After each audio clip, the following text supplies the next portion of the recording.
Who were the brave men leading the countless wars and epic battles in the known world? This is the top 10 battle commanders in Game of Thrones. Welcome to BingeBot and let's get to it. Before we begin, let us explain the rules of engagement. The first rule is that the contender has to be alive at the start of the show. Also, the feats and defeats that are taken into account include battles and wars from before the start of the show, such as Robert's Rebellion and the War of the Nine Penny Kings. However, displayed feats in the show take precedence over tales of someone's skills and accomplishments, because these can be exaggerated and biased. Nevertheless, both aspects are taken into account. The contender has to be human, so no Night King. And while we love him, Tyrion Lannister is excluded, because even though he led the Crown forces during the Battle of the Blackwater, he only adapted the role of battle commander out of desperation. In order to compare the commanders and determine the ranking, we have looked at the outcome of the battle the contender has engaged in, the size of the battles, and the status of the contender as an accomplished commander. We have also included personal feats that are related to the role of a battle commander. Number 10. Ramsey Bolton. Although Ramsey gets introduced into the series as a Joffrey 2.0, we quickly learn that he's much more sinister and power hungry. He starts accumulating his power when he takes Winterfell from the Ironborn, with an added bonus of Theon as his pet. From then on, he rapidly rises as a serious player in the game and again hands the Ironborn a defeat by retaking Moat Cailin from them. After his father had betrayed the Starks and taken their ancestral home of Winterfell, Ramsey devised the tactics on how to defeat Stannis Baratheon and executed it perfectly. Speaking of executions, he decided that his father stood in his way and had got to go, stabbing him to death. At the Battle of the Bastards, he even managed to defeat a combined force of the Wildlings and some northern houses until House Arryn joined the fight and put him in his place. Come, bastard. You don't have the men, you don't have the horses, and you don't have Winterfell. Get off your horse, kneel. Number 9 on this list is Grey Worm. You know someone has a lot of potential to become a great commander when he is democratically chosen by a legion of elite soldiers to lead them. That is what Grey Worm has got going for him. Even though he has not led a major battle, he and his Unsullied have participated in several conflicts and come out of it largely unscathed. The reason why he is at this spot in the list is because he has not yet reached his true potential and had to co-lead his attacks with other commanders and fighters such as Daario Naharis, Jorah Mormont and Barristan Selmy. He did, however, took Casterly Rock, but the seat of House Lannister was left with only a token force. And he and his Unsullied have yet to suffer a defeat. That is the worst joke I ever heard.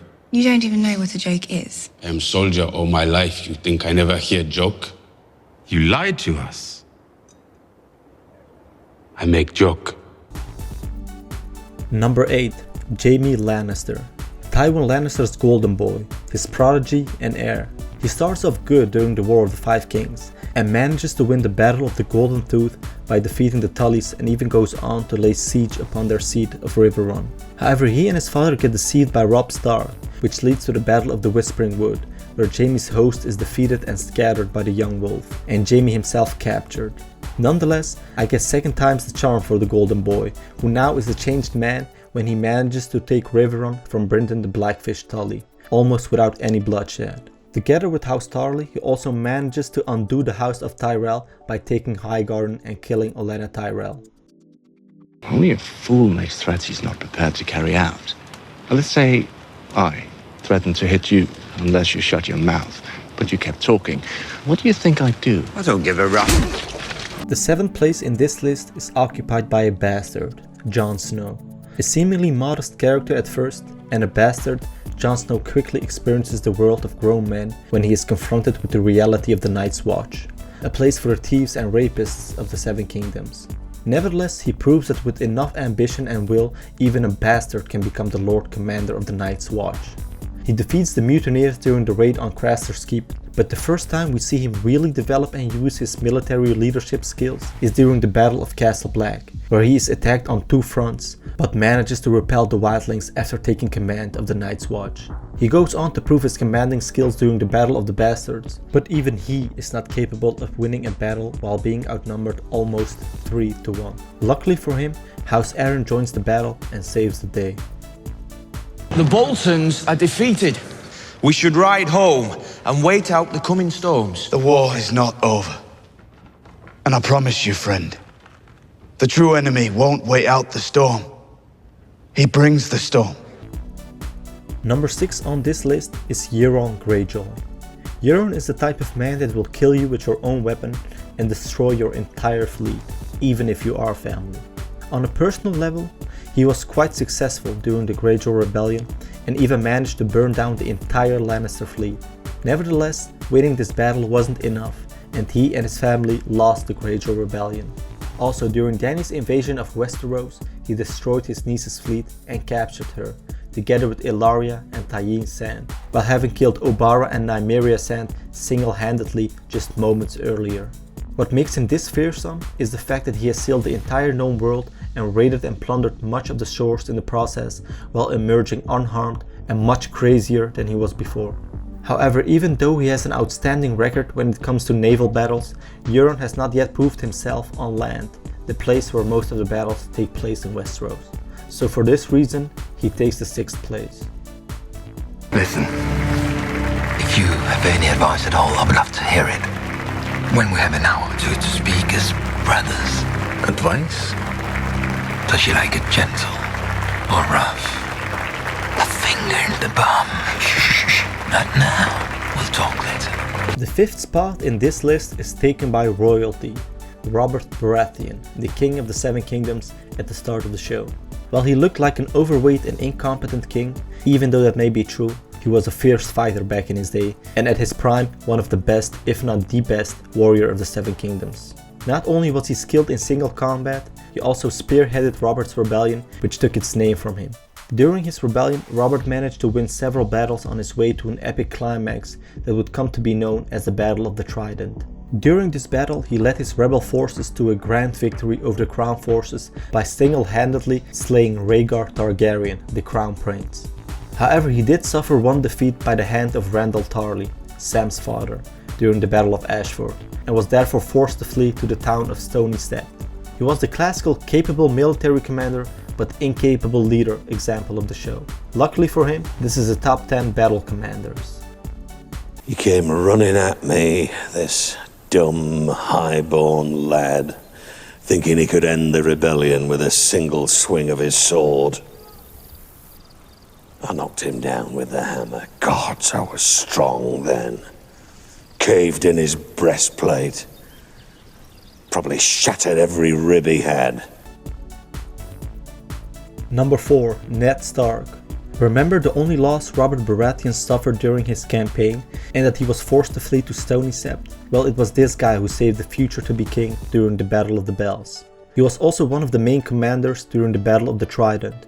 And not only did he save Robert Baratheon, but at a later point during the rebellion, he also saved Robert's younger brother, Stannis Baratheon, by lifting the siege of Storm's End. After the war, he was known as the guy who had slayed the famed Sir Arthur Dayne, the greatest swordsman of his time, during the Tower of Joy showdown. But Bran revealed to us that the victory was not as honorable as Ned would have liked. After the Iron Throne was won, Robert and Ned, together with their allies, would face the Greyjoys in their rebellion. Not only did Ned oversee the battle as the commander, he also went into the fighting head-on, crushing the Greyjoys and bringing peace to the realm. You understand why I did it? Jon said he was a deserter. But do you understand why I had to kill him? Our way is the old way.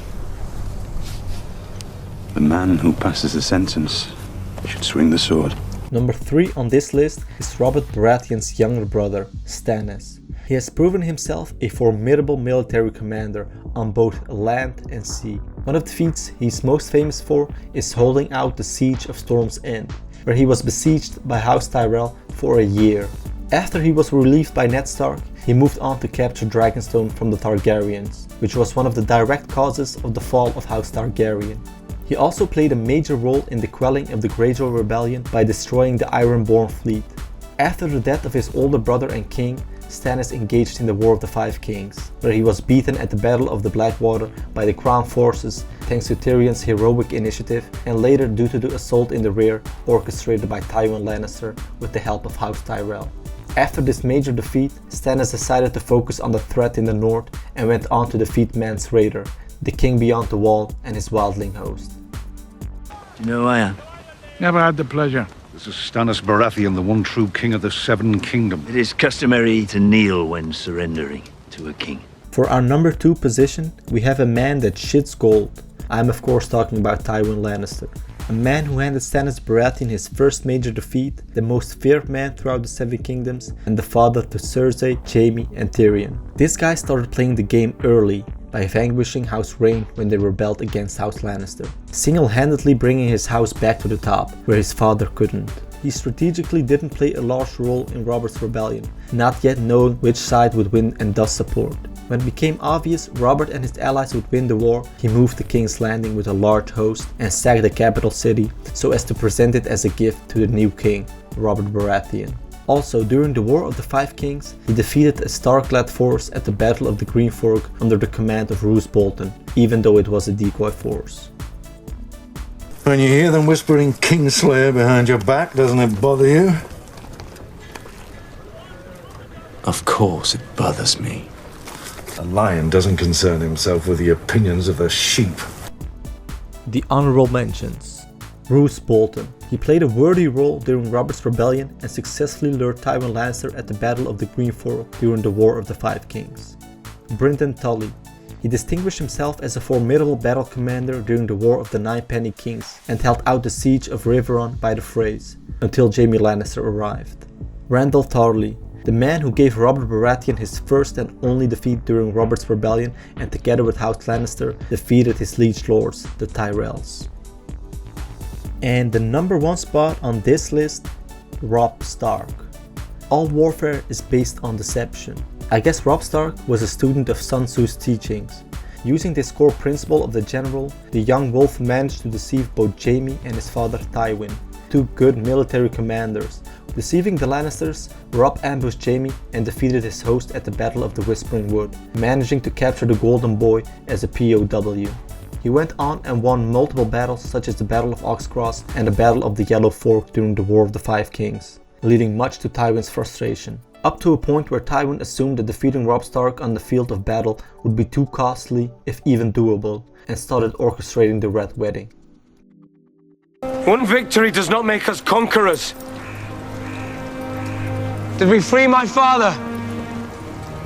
Did we rescue my sisters from the Queen? Did we free the North from those who want us on our knees?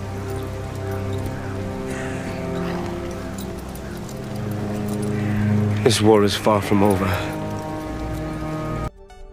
What do you think of our list? Let us know in the comments. If you enjoyed watching this video, subscribe to the channel for more. That was it for now. Thanks for watching and see you all next time.